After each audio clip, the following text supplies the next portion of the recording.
Unemployment rate जो है हिंदुस्तान का वो 8.3% है और अर्बन एरियाज में यही अनएम्प्लॉयमेंट रेट जो है 10% है। सरकार इस अनएम्प्लॉयमेंट को कैसे सॉर्ट आउट करेगी, इसके बारे में सरकार ने बजट में कुछ भी नहीं कहा है। जहां तक सरकार ने ऐलान किया है कि 50 एयरपोर्ट जो हैं वो नए लाए जाएंगे, मगर सरकार के पास अनएम्प्लॉयमेंट को टैकल करने का कोई भी जो है एक ग्रैंड विजन नहीं है। सबसे बड़ी बात, 35 रुपए जो है रोज की काफी लोगों की कमाई है। ऐसे लोग इस बजट की तरफ देख रहे थे इंक्लूसिविटी के लिए, वो चाहते थे कि उनको भी इंक्लूड किया जाए, मगर कोई भी इंक्लूसिव एटीट्यूड सरकार ने इनके लिए नहीं रखा। ये इंक्लूसिव बजट है रिच लोगों के लिए, पूंजीपतियों के लिए। 21 अरब पति जो हैं हिंदुस्तान में, उनकी जो टोटल इनकम है वो अगर मैं इक्वल करूं वो 70 करोड़ भारतीयों के पास है, उनकी टोटल इनकम अगर हम कंपेयर करें। अब इन्होंने इन 21 पूंजीपतियों, अरबपतियों के ऊपर सरचार्ज जो है, जिसे टैक्स पे टैक्स कहते हैं, वो 37% से घटाकर 25% कर दिया। एक तरफ से उन्होंने मर्सिडीज खरीदना एक्सपेंसिव कर दिया और दूसरी तरफ से इन पूंजीपतियों के लिए एक थोड़ा सा लीवेज बना दिया कि अब आपको सरचार्ज जो है 37% से लेकर 25% पे घटा दिया। इनकम टैक्स की छूट की बात हुई, उन्होंने कहा जी हमने टैक्स स्लैब में जो है हमने इसकी दर बढ़ा दी, 7 लाख दर कर दी, मगर अगर मैं आपको कैलकुलेशन के हिसाब से बताऊं तो सिर्फ 50,000 रुपए की छूट है। 4% लोग हिंदुस्तान में टैक्स देते हैं और उसी कैलकुलेशन के तहत 4% में सिर्फ 10% लोग ऐसे हैं जो इस पॉलिसी का जो बेनिफिट उठाएंगे। सो अगर मैं मोटे मोटे आंकड़ों में कहूं तो सिर्फ 0.4% लोगों को फायदा होगा। यह सरकार का आखिरी बजट है, अगले साल इलेक्शंस होने वाली हैं, 2024 में ये इंटरिम बजट लेके आएंगे, तो ये वाला जो बजट है ये इलेक्शन मैनिफेस्टो बजट ज्यादा लगता है और लोगों के हित में बजट कम। जम्मू कश्मीर पे आते हैं, जम्मू कश्मीर को 35,581.44 करोड़ रुपीस दिया गया है, मगर ये करंट फिस्कल रिवाइज्ड एस्टिमेट जो कि रुपीस 44,538.13 करोड़ था, उससे काफी कम है। तो तकरीबन 8 से 9 हजार करोड़ आपने हमें कम पैसा दिया। ये क्यों, ये सरकार ही बताएगी। दिल्ली को पिछले 22 सालों से एक ही अमाउंट मिलता जा रहा है और कल ही प्रेस कॉन्फ्रेंस में जो था सिसोदिया साहब ने बड़ा ऐलान किया था कि 325 करोड़ जो है वही पिछले 22 साल से जो है दिल्ली की सरकार को दिया जा रहा है, केंद्र की सरकार के दौर से। दूसरा, ये बजट जो है आम आदमी के लिए काल का रूप है। अच्छे दिन का तो पता नहीं इसका बस स्टॉप कब आएगा, निकल चुका है या आगे आएगा, ये तो सरकार ही बता सकती है। वर्ल्ड हेल्थ ऑर्गेनाइजेशन के एक एस्टिमेट था, उन्होंने कहा है कि 2012 से लेकर 2030 तक कितने लोगों की जो इंडियन इकोनॉमी है just because of mental health जो है डैमेज होगी। सरकार, अगर मैं आपको आंकड़ा, ना किसान, ना जवान, ना नौजवान, बजट में किसी के लिए नहीं कोई प्रावधान। अमृत काल में अमृत के लिए तरस रहा आम इंसान, पूंजीपतियों की लूट हुई आसान। इन सत्ताधारियों को, इस सरकार को सद्बुद्धि दे भगवान। कृषि क्षेत्र में 70 से 80 करोड़ जो किसान थे, उन्होंने उम्मीद लगा बैठी थी कि शायद एमएसपी जो है वो दुगना किया जाएगा, मगर ऐसा कुछ नहीं हुआ। 70 से 80 करोड़ फार्मर्स के लिए 2200 करोड़ का स्टार्टअप का प्लान शुरू किया गया और ये बहुत ही दुखद बात है क्योंकि दिल्ली की जो अपनी प्रॉपर, जो दिल्ली गवर्नमेंट की अपनी नॉर्मल स्कीम्स है वो भी 2200 करोड़ से ज्यादा होती हैं। दूसरी बात, इसी कृषि क्षेत्र को लेके किसी भी किसान के लिए कोई भी जो है सब्सिडी जो है फर्टिलाइजर्स को लेके नहीं आई। सेना के जवान जो देश की सुरक्षा करते हैं उनके लिए भी कोई बड़ी घोषणा नहीं हुई।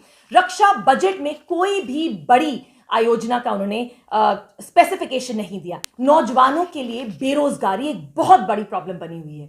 हिंदुस्तान में अनएम्प्लॉयमेंट रेट जो है 8.3% है, उसके बावजूद भी जैसे पहले प्रॉमिस किया गया 2 करोड़ नौकरियों के लिए इस बजट में कोई भी घोषणा नहीं की गई। खेल बजट में भी कोई भी ऐसी घोषणा, बड़ी घोषणा नहीं की गई। प्रधानमंत्री आवास योजना 15 अगस्त 2022 तक जो था, पहले सरकार ने यह ऐलान किया था कि वो सभी मकानों को जो है पक्का करेंगे, मगर ये बहुत दुख के साथ कहना पड़ रहा है कि अगर जम्मू कश्मीर में प्रधानमंत्री आवास योजना अर्बन को देखा जाए तो आज भी 11,000 एप्लीकेशन जो है वो पेंडिंग है। तो उस पे जो है सरकार की जवाबदेही बनती है। बजट जो है देश को कर्जे में डूबेगा। कैसे? 53 लाख करोड़ जो है कर्जा जो था ये टोटल था 2014 तक। अब इस बजट के आने से उन्होंने 1.5 लाख करोड़ का जो कर्जा है इस बजट में जोड़ दिया। अब जो टोटल कर्जा सरकार के ऊपर है वो है 1.66 लाख करोड़। तो अगर मैं मोटे मोटे शब्दों में और अंकों में आपको बताऊं तो वो ये बात है कि 45 लाख करोड़ का जो बजट है ये टोटल है और उसमें 15 लाख करोड़ जो है वो सिर्फ कर्जा है। सरकार ने इंक्लूसिव ग्रोथ की बात करी है, इसमें कोई भी इंक्लूसिव ग्रोथ नहीं है, सिर्फ जुमलेबाजी है, सिर्फ बातें हैं, चाहे वो अच्छे दिन की हो, बुलेट ट्रेनों की हो।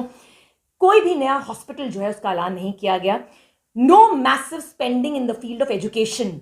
नेशनल एजुकेशन पॉलिसी के तहत जीडीपी का 6% जो है उन्होंने एजुकेशन के लिए खर्चना होता है, मगर इस बजट में उसकी कोई भी बात की नहीं गई, बल्कि 2.2% से घटाकर 1.98% जो है हेल्थ का बजट घटा दिया गया और 2.64% से लेके 2.5% तक उन्होंने रिड्यूस कर दिया वो पैसा जो एजुकेशन सेक्टर में लगाया जाए। अनएम्प्लॉयड बताऊं तो वर्ल्ड हेल्थ ऑर्गेनाइजेशन कहती है हिंदुस्तान में एक मनोचिकित्सक है तकरीबन 1 लाख लोगों के लिए। सरकार ने अपने बजट में इसके बारे में किसी भी चीज को इंक्लूड नहीं किया। इस गोल मटोल जो बजट इन्होंने सरकार ने पेश किया, अब सबसे अमेजिंग बात यह है कि आज से सरकार 12 दिन का कैंपेन चलाएगी देश भर में। क्यों? क्योंकि वो लोगों को समझाएंगे कि इस बजट में क्या चीज है। ये बड़े ही दुख की बात है कि इनका सप्तऋषि जो इनका 7 पॉइंट एजेंडा है वो फेल कर चुका है। सबका साथ सबका विकास फेल कर चुका है।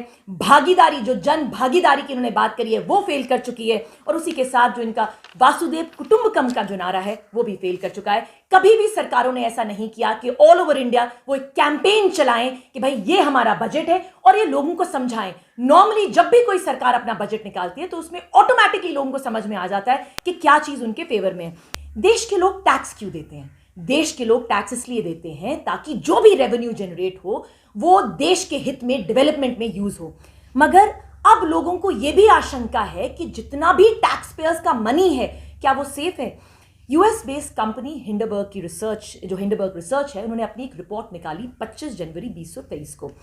उन्होंने ये टोटल ऐलान कर दिया, 106 पेज की ये रिपोर्ट उन्होंने ऐलान कर दिया कि वित्तीय फ्रॉड किया गया है अदानी की कंपनी ने। मैं छोटा मोटा आप लोगों के जरिए लोगों को ये समझाना चाहूंगी कि टैक्स हेवन कंट्रीज में अदानी ने अपनी बेनामी कंपनियां खोली, वहां से क्या किया, जो उनकी 6-7 कंपनियां हिंदुस्तान में जो कॉन्ग्लोमरेट था उससे उन्होंने यही शेयर्स खरीदवाए, मार्केट में ये बताया कि इनके शेयर्स बहुत अच्छी इनकी वैल्यू जा रही है और अल्टीमेटली इन्हीं की बेनामी कंपनीज जो थी इन्हीं के शेयर्स मार्केट से उठा लेती थी।